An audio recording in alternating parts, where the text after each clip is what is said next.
Alors bonjour à toutes et à tous, bienvenue sur dailyfx.fr. Nous sommes le lundi 21 septembre 2015. Bienvenue au point de marché Morning Meeting, l'émission globale macro sur dailyfx.fr.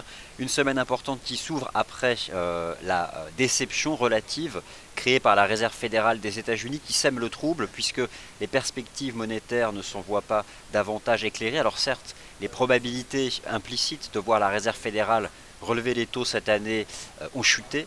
Mais voilà, le marché n'exclut pas, et finalement le marché ne sait pas où aller, a été perturbé par le fait que la Réserve fédérale envisage d'inclure dans ses projections l'impact de la macroéconomie internationale sur les États-Unis. Et puis d'autre part, la Réserve fédérale a tout de même mentionné des risques propres à l'économie américaine, donc à ses statistiques domestiques, sans pour autant dans ses perspectives de taux d'intérêt des Fed Funds, écarter un scénario de hausse des taux. Alors, ce scénario de hausse des taux de la Fed, bon, a fortement chuté forcément, plus que 18% de probabilité de voir la Réserve fédérale agir le 28 octobre.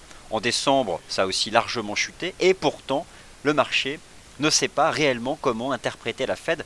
Et d'ailleurs, après avoir vendu initialement le dollar américain, ce dernier se reprend de manière assez forte depuis l'ouverture de la session américaine le vendredi 18 septembre. Alors, je vous laisse prendre connaissance de l'avertissement sur les risques liés au trading, notamment lorsque vous investissez sur le marché des devises, le Forex, ou les produits CFD. Au moment où je vous parle, à l'ouverture de ce morning meeting, les marchés actions zone européen sont sur support, notamment le benchmark Eurostoxx 50, le CAC 40, le DAX naturellement. Eurodollar vient de rejeter sous une résistance intraday à 1,1330 $. Quant à US Dollar Index, il se reprend sur un support important à 11 938 points. Dans le morning meeting, on envisage tous les actifs qui vous intéressent. Je vous invite à laisser vos questions si vous en avez sur les paires croisées ou les paires mineures.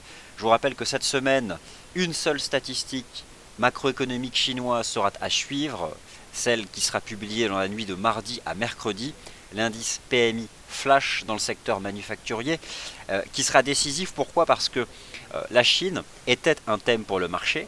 Elle est devenue un thème d'inquiétude cet été, et désormais c'est probablement le thème fondamental pour la fin d'année, puisque même la Réserve fédérale l'a inclus dans ses perspectives monétaires. Alors la Fed a pour objectif de calmer, en tout cas les banques centrales généralement cherchent à taire la volatilité sur le marché. C'est tout le contraire qui s'est produit la semaine dernière, mais admettons que cette semaine s'ouvre donc sur support. Alors en termes de fondamentaux, je n'irai pas au-delà. Les graphiques de long terme, je vous en ai montré certains tout à l'heure dans le Good Morning Euro-Dollar, notamment un graphique de long terme du taux de change Euro-Dollar. Moi, je vais revenir vraiment là sur ce qui vous intéresse, l'hyper intraday. Alors, admettons que l'euro-dollar reste très volatile depuis la décision monétaire de la Réserve fédérale des États-Unis jeudi dernier. Cette non-décision monétaire n'est pas une surprise. Par contre, les projections macroéconomiques et la conférence de presse de Mme Yellen n'ont pas clarifié les perspectives. Pire, admettons que ces deux éléments-là, les projections macroéconomiques et la conférence de presse, ont complexifié la lecture que les investisseurs pouvaient avoir vis-à-vis donc du dollar américain. Alors, le graphique de long terme du taux euro-dollar, je vous l'ai montré tout à l'heure, et puis s'il vous intéresse, il se trouve en page d'accueil de dailyfx.fr sur un article qui s'appelle Euro-dollar indice 1,15, le range chartiste déterminant pour la fin d'année. Alors, ce graphique, vous pouvez cliquer dessus d'ailleurs, bascule ici en plein écran. C'est une capture d'écran qui a été réalisée il y a une trentaine de minutes, mais peu importe, je dirais, sur cet horizon de temps-là, nous rappelle que deux facteurs se confrontent. Un canal de progression haussier depuis les 1,05, depuis 6 mois maintenant, et puis cette fameuse ligne de tendance qui attrape tous les cours depuis les 1,40, délimitant finalement un range entre 1,10 et 1,15 $. Eh bien, on pouvait s'attendre à ce que la clôture de vendredi dernier permette enfin l'extraction de cette compression graphique qui reflétait, je dirais, un équilibre des facteurs fondamentaux. Eh bien, le marché n'en est pas sorti tout simplement parce que cette réserve fédérale n'a pas clarifié ses perspectives monétaires et surtout n'a pas clarifié, donné suffisamment d'éléments tranchants pour que les investisseurs revoient leur positionnement vis-à-vis du dollar américain. Et concrètement, le statu quo sur le dollar US depuis 6 mois, car ce marché est dans un range après avoir progressé en ligne droite pendant un an, eh bien reste dans ce range. Donc la situation vis-à-vis des devises reste pour le moment incertaine, en tout cas sur le taux euro-dollar pour ce qui est de la dynamique de fin d'année. Le jour où l'euro-dollar réalise une clôture, ne serait-ce que daily, mais admettons hebdomadaire, en dehors de ces bornes techniques, eh bien il s'agira là probablement d'une indication que les investisseurs auront à ce moment-là une projection claire, fondamentale, alors soit vis-à-vis du dollar, soit vis-à-vis de l'euro.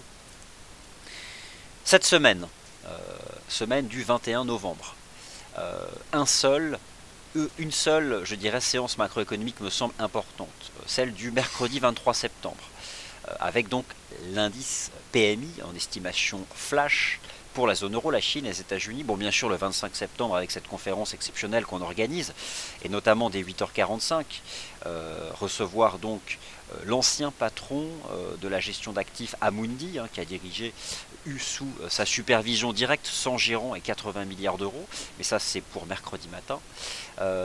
Alors en attendant, l'euro-dollar, eh bien, il rejette sous une résistance. Alors 1,1330 $.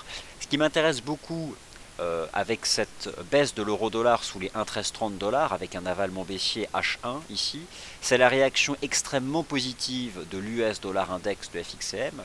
Alors je vous ai parlé de cette configuration technique ce matin. L'US dollar index de FXCM faisait une configuration en fanion, après avoir fait une jambe de hausse verticale à l'ouverture de la session américaine le vendredi 18 septembre. Il en sort par le haut et rejoint donc la ligne de tendance baissière en place depuis le 7 septembre.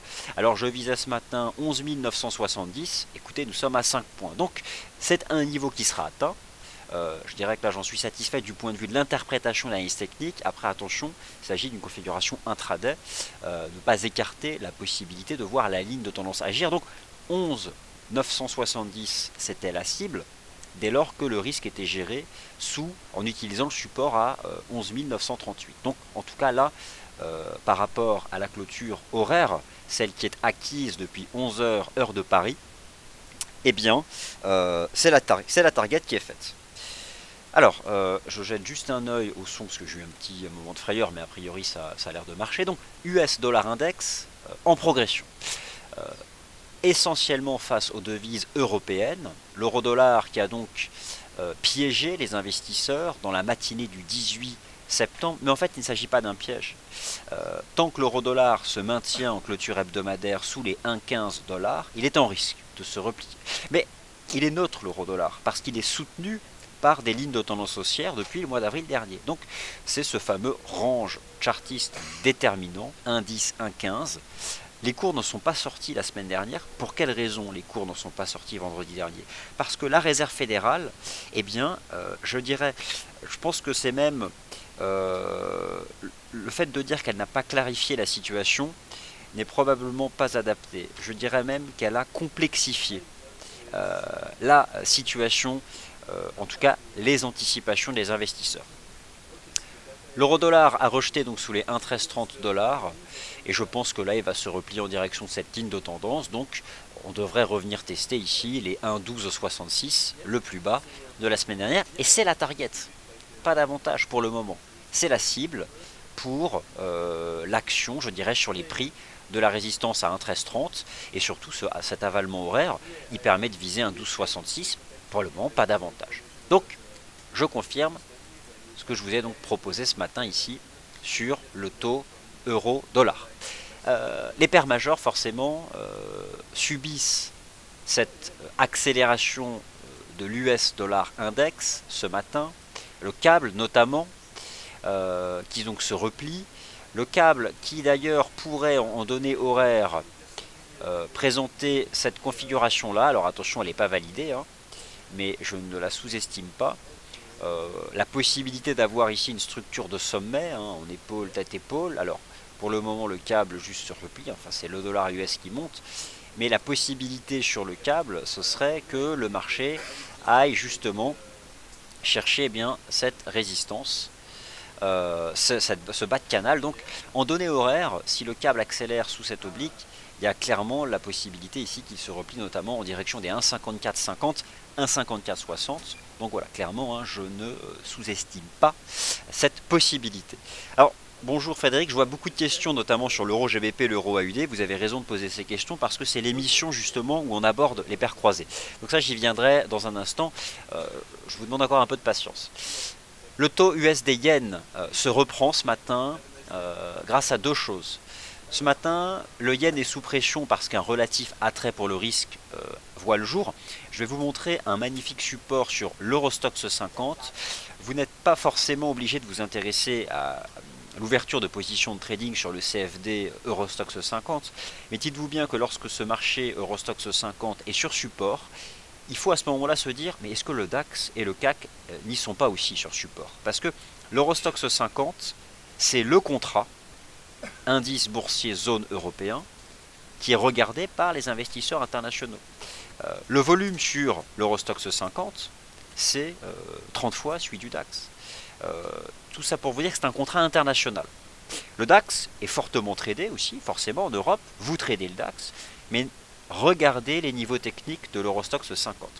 Alors l'USD Yen progresse après avoir tenu le support à 118,80 vendredi. L'USD Yen, je pense, se reprend en direction de cette ligne de tendance, donc devrait pouvoir progresser à nouveau en direction des 120,80 grâce à la hausse du dollar américain et à la baisse du yen, donc depuis l'ouverture du marché d'échange la nuit dernière. Alors, qu'en est-il maintenant de l'AUD USD? Écoutez, l'AUD USD, j'ai le sentiment, alors en toute honnêteté, je vais vous montrer ici un graphique en données journalières de l'AUD USD. Il a tenté de sortir par le haut de cette baisse, de ce canal de baisse en place depuis 14 mai. Regardez tout de même le chandelier daily de l'AUD USD. Ça fait presque étoile filante, shooting star. Alors, il ne faut pas non plus encore exagérer, mais il existe et il y aurait éventuellement ici une divergence baissière cachée sur le RSI D1 de l'AUD USD. Je pense que au regard des deux chandeliers journaliers de jeudi et vendredi dernier sur l'AUD USD, que le risque est de baisser. Alors ça commence à faire quand même un certain nombre de paires de devises qui semblent indiquer que le dollar américain pourrait remonter.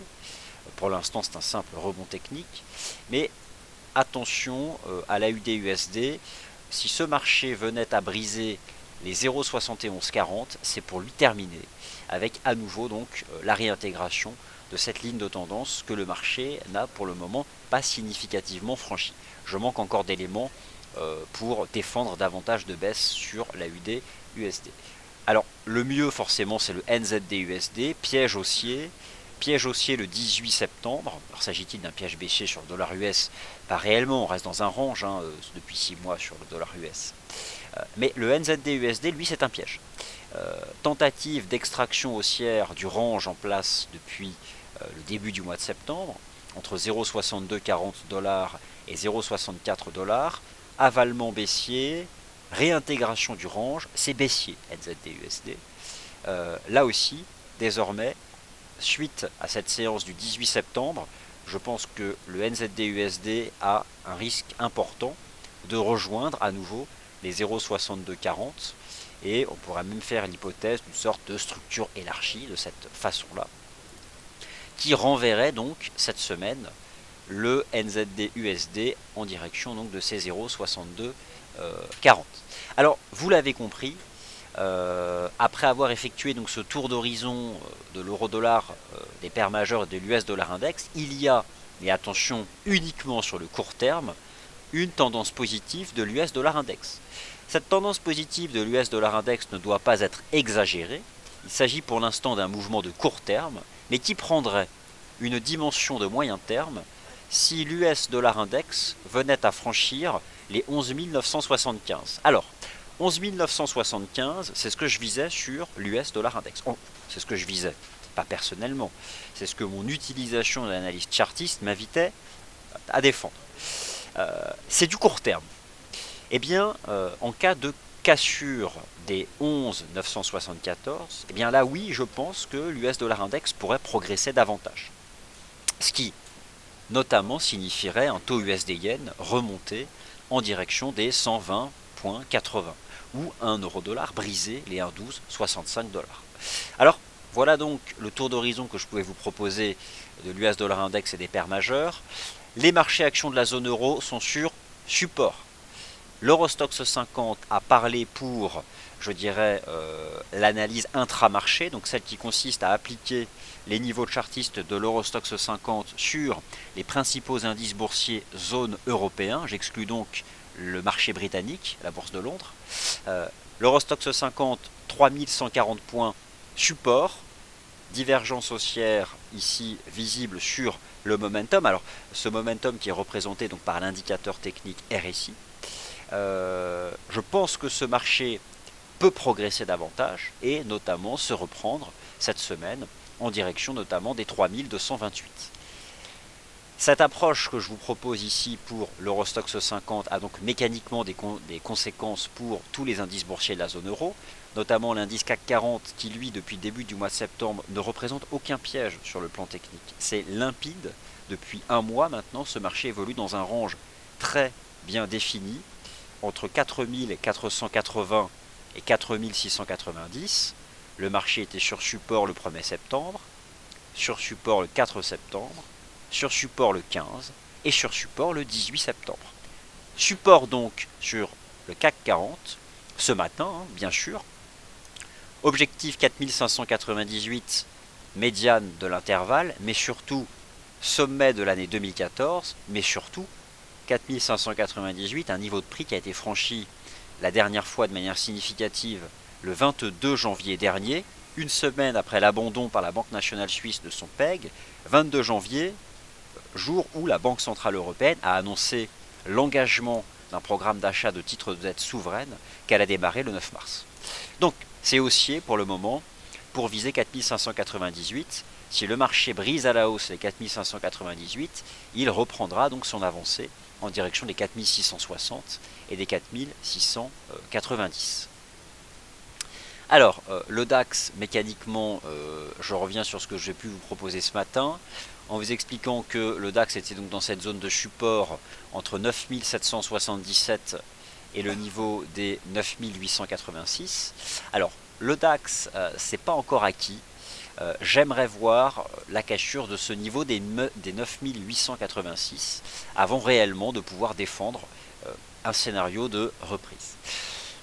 Voilà donc le tour d'horizon des actifs principaux ici que je pouvais vous proposer. Maintenant je reviens sur le Bund rapidement. Donc c'est le contrat de taux qui est suivi chaque jour dans cette émission Morning Meeting.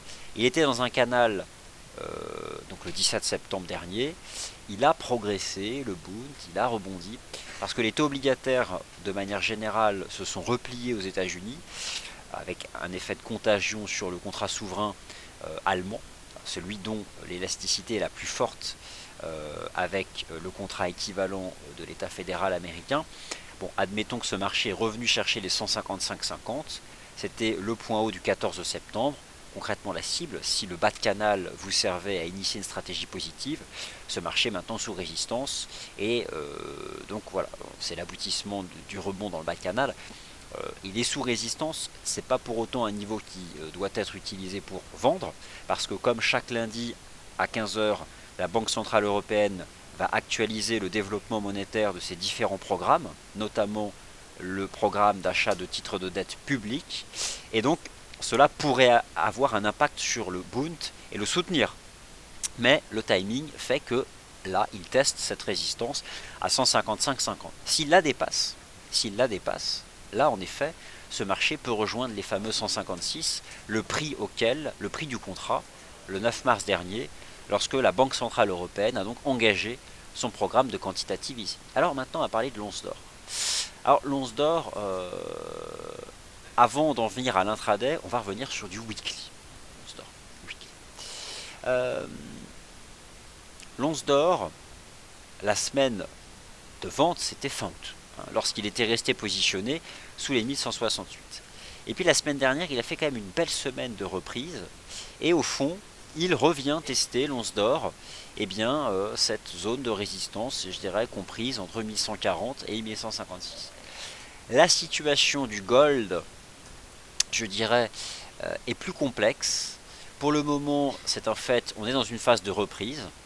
On s'approche de la résistance des 1145. Alors, cette phase de reprise du gold est bien sûr lié aussi à la phase générale de reprise des matières premières.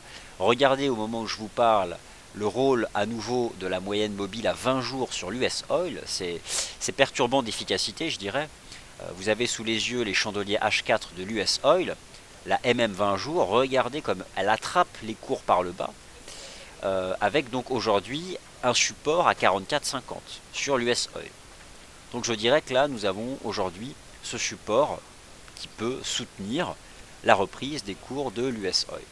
L'once d'or est dans une phase de reprise. Jusqu'à preuve du contraire, elle peut se poursuivre. On a fait une phase de hausse verticale entre le 16 septembre et le 18 septembre. Pour le moment, elle est intacte. On est toujours soutenu ici par des lignes de tendance. Je dirais que tant qu'elles sont intactes, ce marché peut progresser. Par contre, attention, voilà, on commence à être suracheté. Il y a éventuellement l'amorce d'une dive en H4, même si ce n'est pas encore limpidissime. Le vrai niveau pour une vente, ce serait éventuellement 1145, ou de voir l'once d'or quitter ce canal de reprise. Pour le moment, il fait un petit range dans une tendance haussière depuis le 16 septembre. J'ai pas envie de me mettre en face, mais je commence à me dire que voilà, on approche, mais pas encore réellement au contact d'une zone de résistance. Mais ce n'est pas encore réellement un point de contact avec une zone de résistance, ici donc sur le gold. Alors, pour résumer le fond de ma pensée ce matin, depuis les supports CAC, DAX, Eurostoxx 50, mais surtout CAC et Eurostoxx 50, car au fond, sur le DAX, je n'ai fait que translater ma vue de marché du CAC et de l'Eurostoxx 50. Parce que le DAX me perturbait beaucoup, je ne voyais pas réellement de support. Mais quand j'ai vu celui du Stoxx 50 et du CAC, je me suis dit, bon, allez, il va peut-être aussi monter le DAX. Bon. Il faut maintenant confirmer en dépassant 9886 sur la base d'une clôture horaire. Et là, oui, ce marché se reprend. Peut-être en direction notamment des 9950. Mais voilà, il faut confirmer. Parce que CAC et Eurostoxx 50 ont déjà fait une belle phase de reprise depuis ce matin.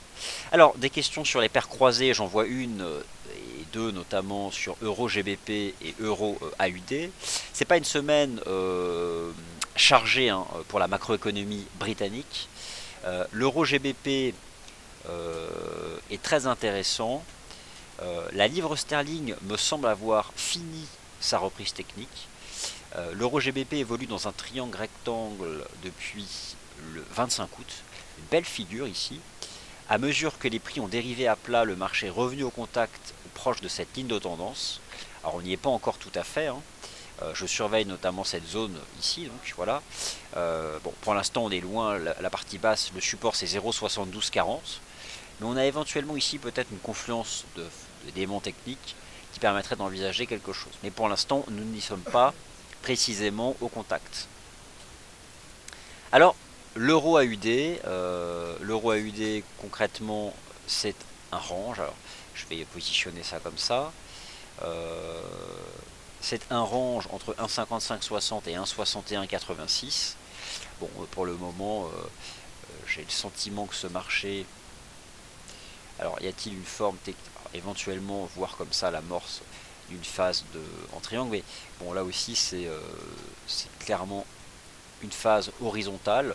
Pour le moment le marché continue de dériver dessus, pas de signaux positifs. Alors est-ce qu'on peut commencer à faire d'autres hypothèses techniques, je dirais plus prononcées qu'un simple rectangle? Pourquoi pas commencer à voir l'amorce de ce type de figure.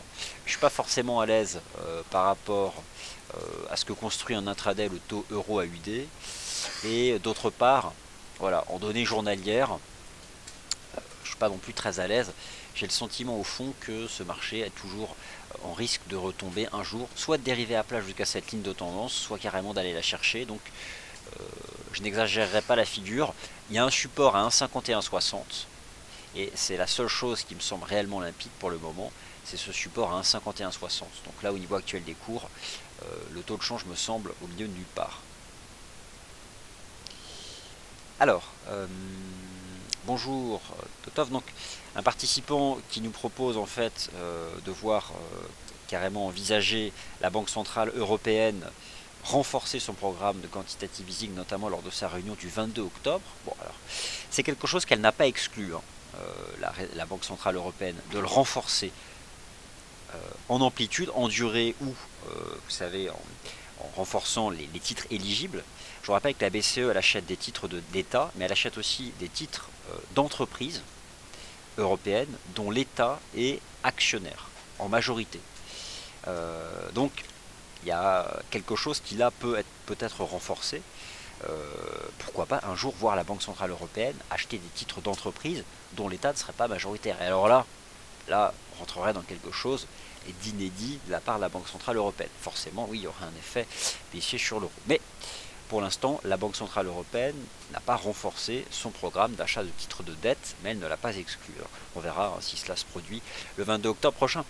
Honnêtement, qu'est-ce que nous a dit la Réserve fédérale et qui finalement a semé le trouble? Elle a d'une part mentionné les risques liés à la macroéconomie en provenance de Chine, mais elle a aussi parlé de l'économie américaine et forcément renforçant l'importance des prochaines données macroéconomiques américaines, sans pour autant, selon ses projections, exclure de relever ses taux cette année. Bref, c'est pas clair.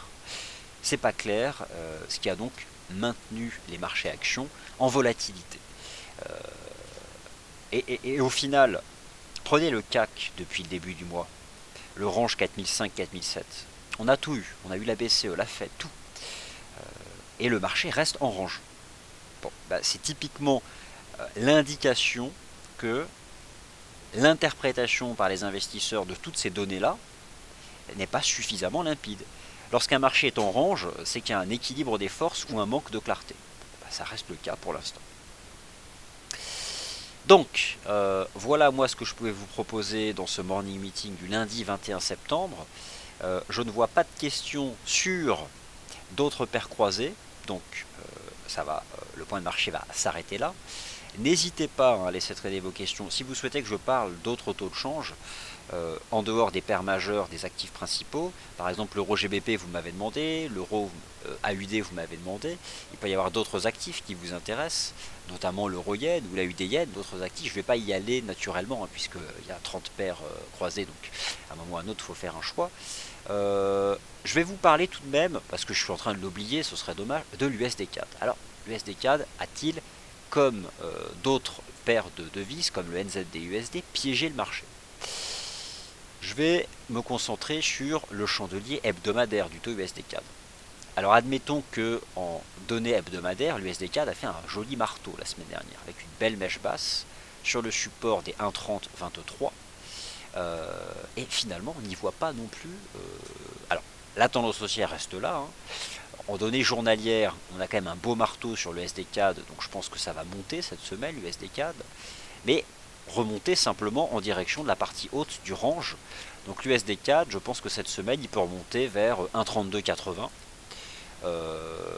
Alors derrière, si on franchit 1,3280, là en effet, ce sera hyper haussier et on remontera à 1,35, ce qui signifierait au fond que le dollar américain garderait finalement la main.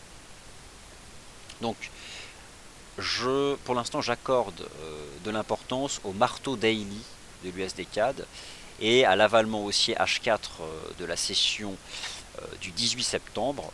Et je pense que l'USD CAD peut remonter donc d'environ encore 60 à 80 pips cette semaine, essentiellement grâce à la tendance haussière court terme du dollar américain. Merci à toutes et à tous de votre attention. Prochaine émission avec Sylvain à 13h, le 13h des day traders. Quant à moi, je vous retrouve pour le Wall Street Insider. Attention, chaque lundi à 16h avec notre partenaire Professeur Forex, les positions réelles, le book de trading réel des banques sur le marché des changes après la Réserve fédérale. Il y a deux possibilités. Le live à 16h, il est prévu, en cas de difficulté technique, mais ça devrait bien se passer. Dans le pire des cas, à 16h pétante, vous avez l'enregistrement. Donc, soit le live, ici même, soit l'enregistrement. Dans tous les cas, cet après-midi à 16h, les positions réelles des banques, le portefeuille de trading des banques sur les majeurs, à 16h. Merci à toutes et à tous, bon appétit et à tout à l'heure.